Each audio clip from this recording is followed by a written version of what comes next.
तो welcome students, आप सभी की अपने चैनल एक बार फिर से केमिस्ट्री बार फिर से स्वागत है। बहुत ही इंपॉर्टेंट वीडियो आपके लिए होने वाली है।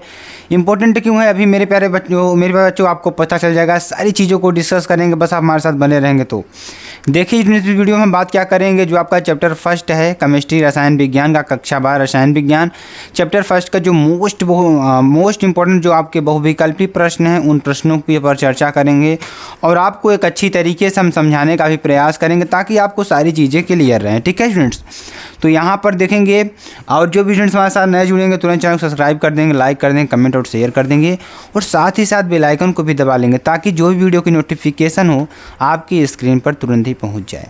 देखिए इम्पोर्टेंट क्यों है, अभी देखिए आपका जो एग्ज़ाम है, अभी एग्ज़ाम तो आपका फरवरी या मार्च में होता है, आप लोग सभी लोग जानते हैं। लेकिन इसकी तैयारी अभी से आप जब कंटिन्यू किए रहेंगे तो आपको पढ़ने में दिक्कत नहीं होती। जैसे कि एग्ज़ाम आपका 1 महीने रह जाता है तो मेरे प्यारे बच्चों आप लोग बहुत ज़्यादा जोर शोर तरीके से तैयारी शुरू कर देते हैं, लेकिन ऐसा आपको नहीं करना है। अब इस वर्ष आपको क्या करना है कि शुरू से लेकर इसे आपका फिजिक्स का जो पूरा 12 चैप्टर है हमने कंप्लीट करा दिया है, उसका रिवीजन भी स्टार्ट हो गया है। ठीक है, तो इसी तरीके से रसायन विज्ञान आपका होगा, ठीक है, केमिस्ट्री भी होगा जिसमें कि आपको पूरा चैप्टर पहले पढ़ा दिया जाएगा।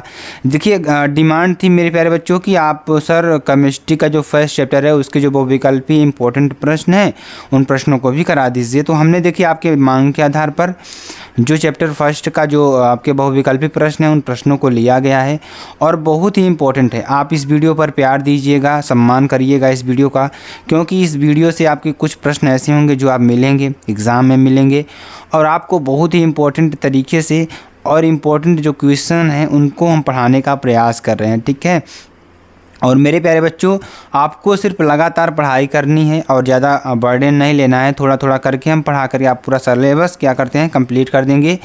अब देखिए बिना समय गंवाए हुए पहला प्रश्न देखिए हमारा क्या है, अक्रिस्टलीय ठोस पदार्थ है। देखेंगे यहाँ पे अक्रिस्टलीय ठोस पदार्थ क्या है। देखिए 4 ऑप्शन आपको दिख रहा होगा मेरे पेरेंट्स, आप लोग इसको रिलेट करिएगा। थोड़ा रिलेट करके जब पढ़ेंगे, इसको तुलना करके पढ़ेंगे तो आखिर आप लोग ध्यान से समझेंगे। हमने आपको फर्स्ट चैप्टर में पढ़ाया था क्रिस्टलीय ठोस और अक्रिस्टलीय ठोस के बारे में बताया था। ठीक है, तो वहाँ से आप लोग पहले आपको क्या करेंगे कि पहला फर्स्ट चैप्टर जो आपका है, ठीक है, उस फर्स्ट चैप्टर को बहुत अच्छी तरीके से पहले आप लोग रिवीजन कर लीजिए ताकि आपको कोई दिक्कत ना हो। ठीक है, और यहाँ पर देखेंगे पहले हमारा प्रश्न क्या है, अक्रिस्टलीय ठोस पदार्थ है। हमारा ऑप्शन क्या है, हीरा, कॉपर, प्लास्टिक, श्वेत 3। तो यहाँ पे 4 ऑप्शन आपको दिख रहे हैं। चारों ऑप्शन में से कौन सा ऑप्शन सही होगा, चलिए इसकी बात करते हैं। आपका आंसर क्या होगा, प्लास्टिक जो होगा अक्रिस्टलीय ठोस पदार्थ है। ठीक है, क्या है हमारा अक्रिस्टलीय ठोस पदार्थ है। ठीक है, तो इसको किसी भी रूप में आप इसको ढाल सकते हैं। ठीक है, चलिए अगला देखिए प्रश्न क्या है, बहुत ही इंपॉर्टेंट है ये भी प्रश्न है आपका। तो ग्रेफाइट में क्रिस्टल अंतराकाशीय कोण है। जो ग्रेफाइट है, ग्रेफाइट में जो क्रिस्टल अंतराकाशीय कोष है तो कोण है वो क्या है, अल्फ़ा बराबर बीटा बराबर गामा बराबर 90 डिग्री, या alpha is not equal to beta is equal to gamma, या alpha is not equal to beta equal to gamma is not equal to 90 degree, या alpha is equal to beta equal to 90 degree तथा जो gamma है आपका 120 degree होगा। तो यहाँ पर अगर आप ग्रेफाइट की बात करेंगे तो वहाँ पर आपको चतुष्फलकीय कोण मिलता है। ठीक है, तो वहाँ पर और दो क्या होते हैं जो आपके 90 डिग्री होते हैं, एक क्या होता है 120 डिग्री पर। आपका तीनों विमाओं में क्या होते हैं, ये व्यवस्थित होते हैं जिससे हम क्या कहते हैं चतुष्फलकीय कोण का चतुष्फलकीय एंगल पर बनते हैं, जिसमें हम क्या कहते हैं अंतराअक्षीय कोण भी आपके 90 डिग्री बनते हैं और 120 डिग्री आपका बनता है। 2 कोण आपके 90 डिग्री बनेंगे इसमें और एक कोण आपका 120 डिग्री बनने वाला है। ठीक है, तो ये आपके लिए बहुत ही इंपॉर्टेंट हो जाता है। चलिए अगला देखेंगे, बहुत ही इंपॉर्टेंट ये भी है, कौन से प्रकार के क्रिस्टल का गलनांक उच्चतम होता है। ऐसे कौन से प्रकार के क्रिस्टल होते हैं जिनका गलनांक उच्चतम होगा। ठीक है, तो हमने आपको बंध के बारे में बताया है चैप्टर फर्स्ट में, बहुत ही इंपॉर्टेंट चीज़ें हैं वो भी, उसको भी आप पढ़ लीजिएगा। देखेंगे प्रश्न में क्या कर रहा है कि क्रिस्टल का गलनांक उच्चतम होता है। कौन सा क्रिस्टल ऐसा है जिसका गलनांक आपको उच्चतम मिलने वाला है।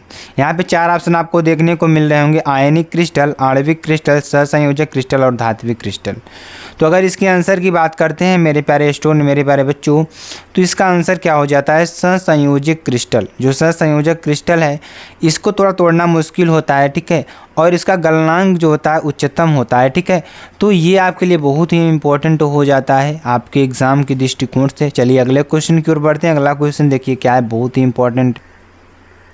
अगला क्वेश्चन देखिए, ठोस हाइड्रोजन में अंतराकाशीय आकर्षण है। तो जो ठोस हाइड्रोजन होता है उसमें अंतराकाशीय आकर्षण क्या होता है, ठीक है। 4 ऑप्शन आपको दिख रहे होंगे, हाइड्रोजन आबंध, सहसंयोजक आबंध, उप सहसंयोजक आबंध या वांडर वाल्स आबंध। तो इसमें जो वार्नर वाल आबंध होते हैं वो हाइड्रोजन में क्या होते हैं, अंतराकाशीय आकर्षण होते हैं, ठीक है। क्या होते हैं, अंतराकाशीय आकर्षण होते हैं, ठीक है। चलिए अगला देखेंगे। अगला देखिए हमारा क्या है, निम्नलिखित में सहसंयोजक ठोस कौन सा होता है। निम्नलिखित में से कौन सा ठोस होता है जो सहसंयोजक की श्रेणी में आता है, हीरा, NaCl, Fe या Ag।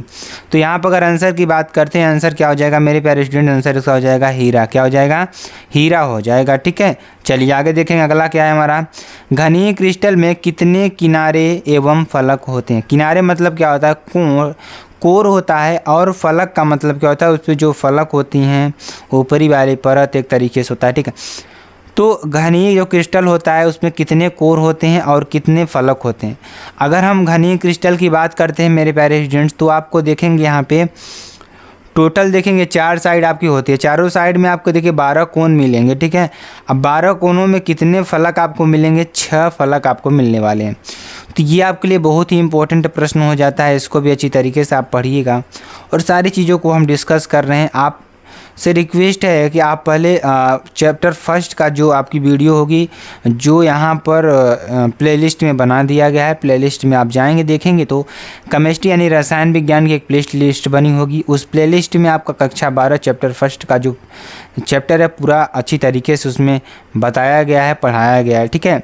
पहले आप वहाँ पे वॉच करिए वीडियो को, अच्छी तरीके से अपनी नोट्स बुक बनाइए और उसका रिवीजन बराबर तरीके से करिए, तभी आपको सारी चीज़ों को क्लियर हो पाएगा, ठीक है। तो इसका आंसर क्या हो जाएगा, 12 और 6, ठीक है। चलिए अगला क्वेश्चन देखिए, बहुत ही इंपॉर्टेंट ये भी है। अंतः केंद्रित घन मात्रक कोष्ठिका में कणों की संख्या होती है। तो अंतः केंद्रित घन मात्रक कोष्ठिका में जो कणों की संख्या होती है क्या होती है। तो इसमें जो कणों की संख्या होगी मेरे प्यारे स्टूडेंट, देखिए आप 4 ऑप्शन आपको दिख रहे होंगे, 1 2 3 4।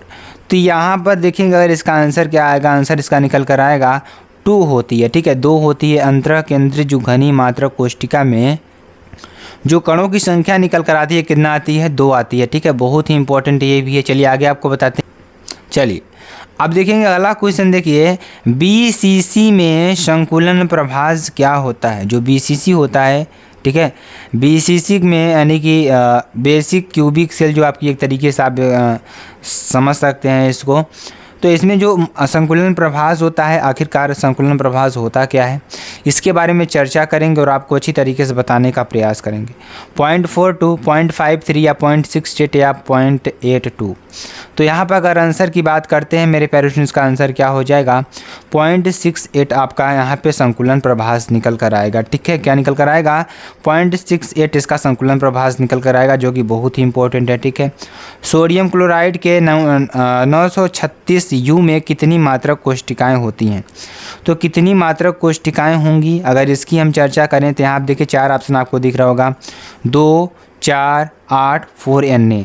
तो यहाँ पर अगर इसके आंसर की बात करते हैं मेरे प्यारे स्टूडेंट्स, इसका आंसर क्या निकल कर आएगा, तो इसका आंसर आपका निकल कर आएगा 4, ठीक है, 4 इसका आंसर निकल कर आएगा। बहुत ही इंपॉर्टेंट ये भी है। FCC संरचना में प्रत्येक कण के चारों ओर निकटतम कणों की संख्या होगी।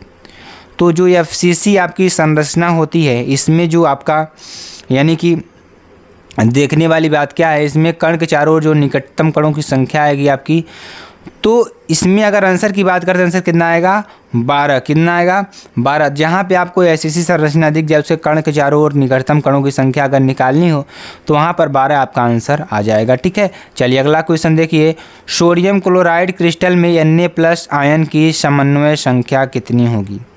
तो यहाँ पर सोडियम क्लोराइड क्रिस्टल में जो Na+ आयन की जो समन्वय संख्या है, ठीक है, क्या हमारी समन्वय संख्या जो होगी कितनी होगी। 4 ऑप्शन आपको दिख रहे होंगे, 6 8 4 और 1। तो यहाँ पर अगर आंसर की बात करते हैं, आंसर क्या हो जाएगा हमारा 6 हो जाएगा। यहाँ पे देखेंगे समन्वय सोडियम क्लोराइड क्रिस्टल में देखिए इसका थोड़ा व्याख्या कर लेते हैं ताकि आपको सारी चीज़ें क्लियर हो जाएं। तो यहाँ पे आप देखेंगे सोडियम क्लोराइड क्रिस्टल में प्रत्येक Na+ आयन के चारों ओर 6Cl- आयन होते हैं। क्या होते हैं? 6Cl- आयन होते हैं। अतः Na+ की समन्वय संख्या कितनी होगी? 6 होगी। जो Na+ की समन्वय संख्या होगी कितनी होगी? 6 निकल कर आएगी आपकी। बहुत ही इंपॉर्टेंट है, ये भी है। चलिए आगे आपको बताते हैं जो कि बहुत ही इंपॉर्टेंट है ये, ठीक है। अगला क्वेश्चन देखिए, बहुत ही इंपॉर्टेंट है ये भी है और आपके एग्जाम के लिए भी। चतुष्फलकी समन्वय संख्या के लिए त्रिज्या अनुपात y+y- होता है, ठीक है। तो त्रिज्या अनुपात यहाँ पे देखेंगे ये y नहीं है, आपका r निकल कर आएगा, ठीक है। तो ये थोड़ा आप लोग चेंज कर लीजिएगा इसको, ठीक है। क्या हो जाएगा? r यहाँ पे आपका लीजिएगा, ठीक है। तो चतुष्फलकी समन्वय संख्या के लिए त्रिज्या अनुपात r+r- होता है। तो यहाँ पे किसके किसके बीच होता है? 0.732 माइनस या 1 के बीच में होता है। चलिए आगे आपको बताते हैं। अगला देखिए क्वेश्चन क्या है, चतुष्फलकी समन्वय संख्या के लिए त्रिज्या अनुपात क्या होता है, ठीक है। तो चतुष्फलकी जो समन्वय संख्या होती है उसके लिए त्रिज्या अनुपात क्या होगा? यहाँ पे देखेंगे r+r- क्या होता है। 4 ऑप्शन आपको दिख रहे होंगे, 0.732 से 1, या 0.414 से 0.732, या 0.225 से 0.414, या 0.155 से 0.225। तो यहाँ पर अगर देखेंगे तो यहाँ पर अगर देखने वाली बात क्या है, आंसर की बात करेंगे, चतुष्फलकी संरचना के लिए समन्वय संख्या 4 एवं त्रिज्या अनुपात r+r- बराबर 0.225 से 0.414 होता है, ठीक है। तो यहाँ पर समन्वय संख्या की बात किए तो कितना आया हमारा? 4 आया। और यहाँ पर त्रिज्या अनुपात की बात किए, त्रिज्या अनुपात हमारा कितना निकल कर आया? 0.225 और से 0.414 निकल कर आया, ठीक है। चलिए अगला क्वेश्चन देखिए। अगला क्वेश्चन बहुत ही इंपॉर्टेंट है, ये भी है। फलक केंद्रित घन संरचना में प्रत्येक गोले के लिए अष्टफलकीय छिद्रों की संख्या होगी। क्या? फलक केंद्रित घन संरचना में प्रत्येक गोले के लिए अष्टफलकीय छिद्रों की संख्या कितनी होगी? 8, 4, 2 और 1। तो यहाँ पे अगर आंसर की बात करते हैं मेरे पेरेंट्स, का आंसर क्या निकल कर आएगा? इसका आंसर आपका देखिए यहाँ पे थोड़ा हमने सॉल्विंग की है इसका। फलक केंद्रित घन संरचना में प्रत्येक गोले के लिए अष्टफलकीय छिद्रों की संख्या क्या होगी? 1 होती है। क्या होती है? 1 होती है, जो कि बहुत ही इंपॉर्टेंट है। तो इसका ऑप्शन आपको कौन सा सही दिख रहा होगा? 1 दिख रहा होगा, ठीक है। तो आपके लिए बहुत ही इंपॉर्टेंट है ये। तो स्टूडेंट्स आपको वीडियो कैसी लगी कमेंट सेक्शन में बता दीजिएगा। और इस तरीके से मज़ेदार और वीडियो पाने के लिए आप SKM स्टडी टेलीग्राम चैनल को भी ज्वाइन कर सकते हैं, जहाँ पर इसकी PDF आपको मिल जाएगी। और SKM स्टडी ऐप पर भी तैयारी कराई जा रही है, skmstudyclasses.com वेबसाइट पर भी आपकी तैयारी कराई जा रही है। तो आपको सारी चीज़ों को वहाँ से डिस्कस करना है स्टूडेंट्स, ठीक है। तो फिर मिलते हैं नेक्स्ट वीडियो में नए टॉपिक के साथ।